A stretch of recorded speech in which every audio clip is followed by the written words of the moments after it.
Hey,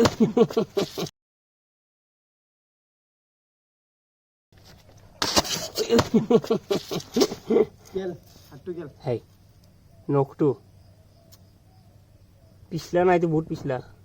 मैं दालागोफोर नायनि without practice बारबाथाय बेबायदिनो जायो माने पालाफोराव बारजायो आरो ना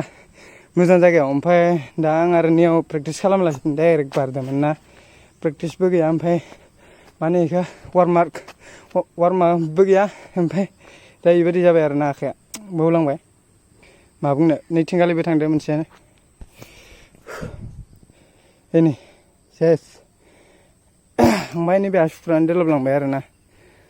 माने जोबोद गोबाव नैबे एकदमबारे एवनांदो बिराद फारदों नैबे ब्लां ब्लां आरो ना नांबानो थांखायो बावलांबाय ओरैसो थांगोना मारैसो थांगोबा खनानिफ्रायनो थांबाय ओइ बुस्थुआ बायख्लाबलांदो नै इयावनो थांदो बायदि नांदों थ' लोगोफोर नोंसोरबो वार्मआप खालामनानै बारबानो जाबाय मोनसे बेलेग जायगायाव थांनानै बारनो नागिरदोंबा थ' भिडिअ बानायनो नागिरदोंमोन आरो ना गोदान पार्कोर भिडिअ ओमफ्राय दा इयावनो थांबाय दा बानायनाय जायोना जाया मिथिला आरो ना थ' नोंथांमोनखौ बेखौनो फोरमायनो नागिरदों आङो नोंथांमोना जायखिजाया वार्मआप खालामालासिनो माने बेलेग प्लेसाव बारना आरो ना बेबायदि जानो हानायनि चान्स थायो थ' लोगोफोर बाय बाय नेक्स्ट भिडिअ थाबैनो लोगो मोनगोन